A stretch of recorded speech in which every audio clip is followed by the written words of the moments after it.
Good morning, ladies and gentlemen. Welcome back to another episode here on African Confessions. The following story that you're going to be listening to, it comes from a translation of a message that I received.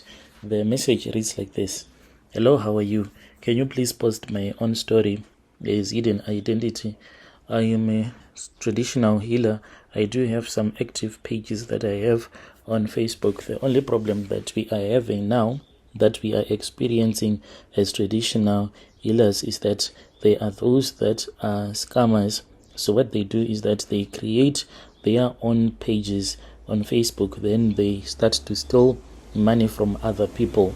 Even though we do these money making rituals successfully, but the problem is that for us to link up with the people whom we would want to assist so that they can come to us so that they can become our customers, it is proving to be very difficult. Social media, when I got introduced to it by one of my nephew who is in South Africa, I thought that it was sent by God because our work was going to be much more easier to connect with our customers. But now it is becoming very difficult because when someone gets scammed online, you won't believe that these rituals, these money-making rituals, they are for real.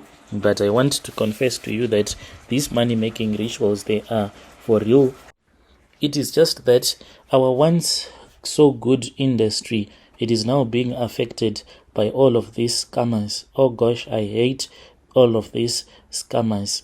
So, Brother Nashi, there is one particular story that I want to tell you about. This happened about 2 years ago when I received a request on Facebook from a man whom I'll call Sbu, who is a South African, a Zulu speaking man. He reached out to me with a simple greeting just like that. At first, I just thought nothing of it because there are a lot of people that do come to me seeking help and advice. He seemed just like another curious soul, and he just wanted to confirm if indeed I was for real, because he had been scammed so much in his life, so much that he did not want to believe that you could do money-making rituals anymore. But after I had spoken with my ancestors, they told me to go back and speak with him, even though he was amongst so many that I had blue-ticked, and I was told that I was supposed to assist him because he was that desperate. And after that, he began to open up to me. He told me about all of the troubles that he was facing in his life, about his failing businesses, about how nothing seemed to go right for him no matter how hard he tried. He said that he felt like he was under a curse, like something was holding him back from success. He begged me to help him to use my knowledge to change his fate. At first I hesitated.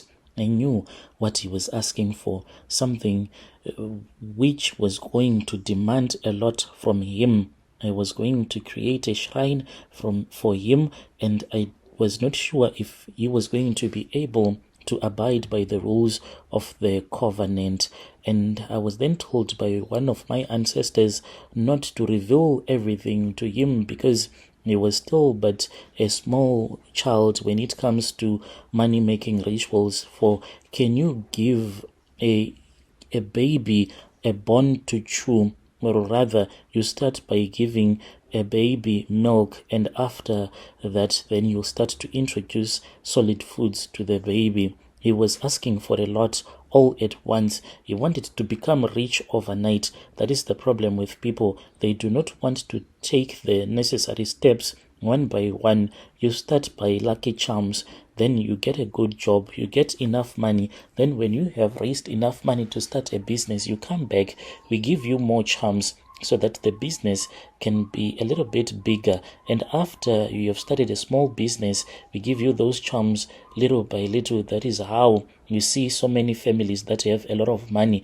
They have these Tokoloshes that are generational Tokoloshes that move from one generation to another without demanding blood for their forefathers. They did not rush to make money overnight.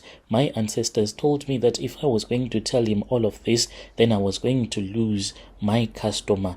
And that is all that matters to me, because that is how I That is how I put food on the table. I always laugh at my other Zimbabweans whenever they comment. I see their comments. They say that, how can you go to a healer who is very poor, wanting that healer to give you charms to create money? They are stupid. They are idiots, for they do not know that these are things of the spirits. Because when you are someone who create these charms that are used for money making rituals, it is said that these rituals, they cannot work on you like what they say in Shona, Nganga Ayizvirapi, meaning that a Sangoma cannot treat or cure himself. He will need another witch doctor to cure them. So most of these idiots, they just comment and they do not even know what they will be talking about. Besides, this is what we do. It's not like when a doctor has cancer,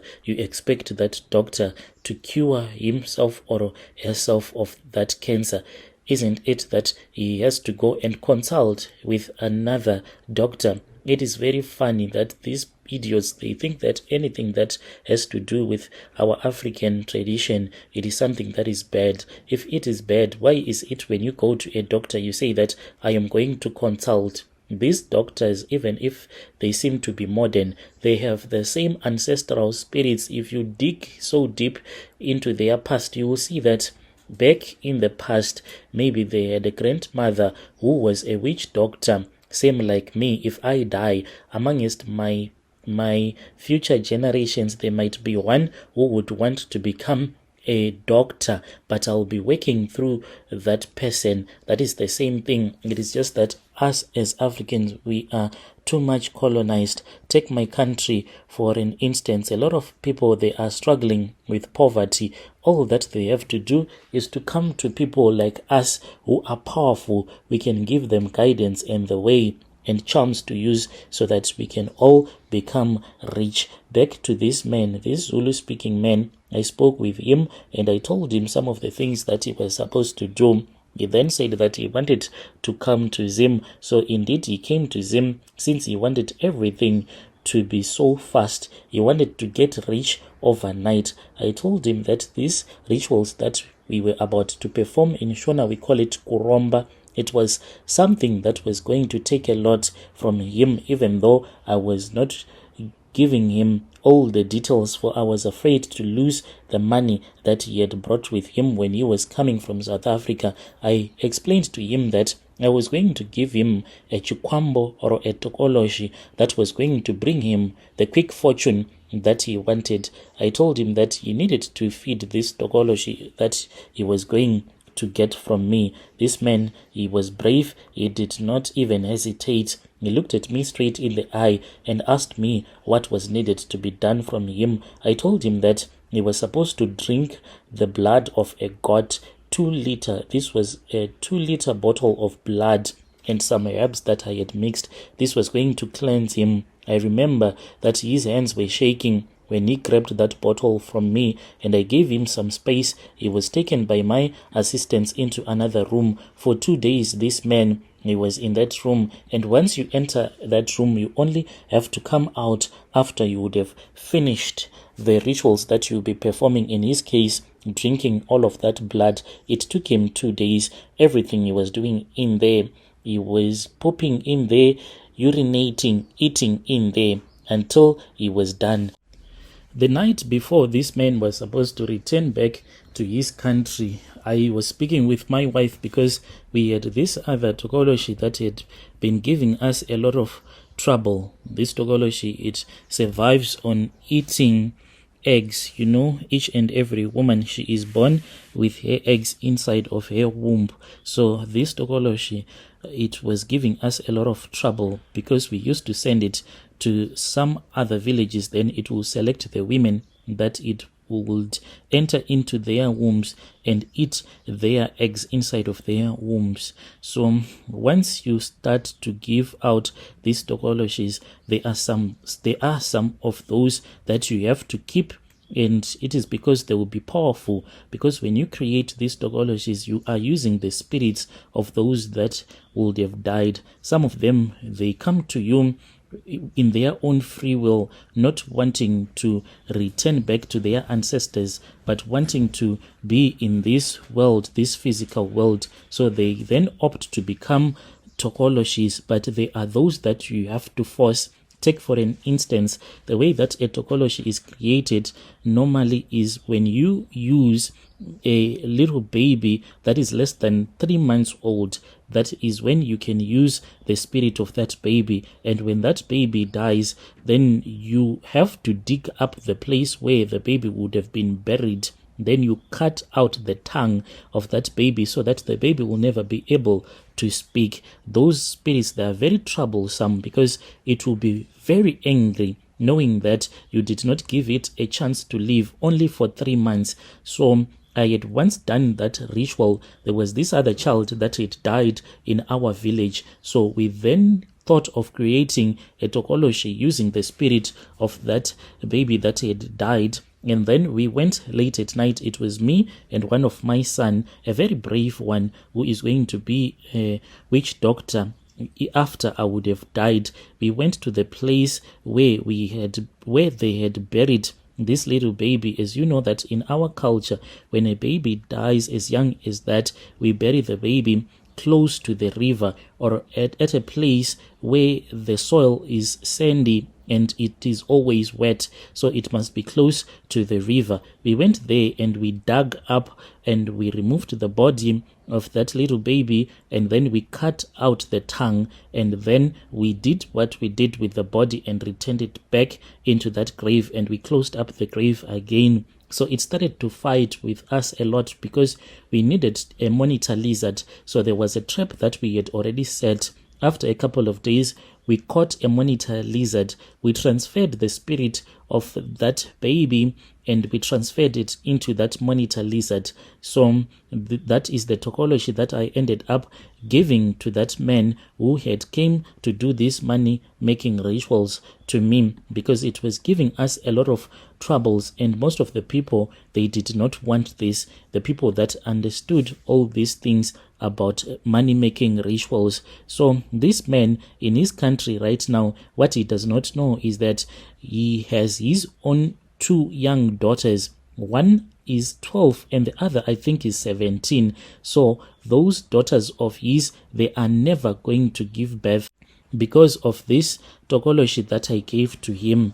I told him that when you take this Tokoloshe, when you return back with it to your country, make sure that this Tokoloshe, it is supposed to be indoors at all the times, and you do not have to sleep with any other woman who is not your wife. The reason as to why I gave him that very difficult condition, it was because my ancestors had told me everything about this man. I knew that he had a mistress there in his country and another girlfriend. There was no way that he was going to be able to keep this covenant. People, they always ask, why is it when you are given this covenant by a traditional healer, you just fail to keep it? It is because we already know that this is the covenant that is going to be very hard to you for you to keep it. Like when we tell you that you are not supposed to eat food that is not prepared when you are there, what happens when one day you just go to a restaurant? Are you going to tell the people to prepare the food whilst you are watching? We know that it is impossible for you to keep the rules of the covenant so that the Tokoloshe will stay by you. We do not want that. It's like we are into the manufacturing industry. When they manufacture something like a phone, you do not expect Samsung or your iPhone to take back the phone from you. They want you to keep that phone no matter what. That is the same way that we operate as traditional healers. When we create a Tokoloshe, these spirits, we do not want them back because we would have created something that has a potential of even killing me. I know that, but I am just protected by Tokoloshes that are willing to work for me, that do not want to return back to their ancestors. So that is how I tricked that man whom I was working with. He was from South Africa, who did not understand the rules of the engagement. Dear listeners, right there was a message that was sent to me by one of our brother, hoping that you were able to understand that translation. Strange things indeed they do happen in this world. He's saying that when Samsung makes a phone, when they sell it, they do not want that phone back. They want you to keep it. That is the same way when he creates a Tokoloshe. He can lie to you that this Tokoloshe does not want, that will never want blood, because he just wants money from you. Strange things indeed they do happen in this world.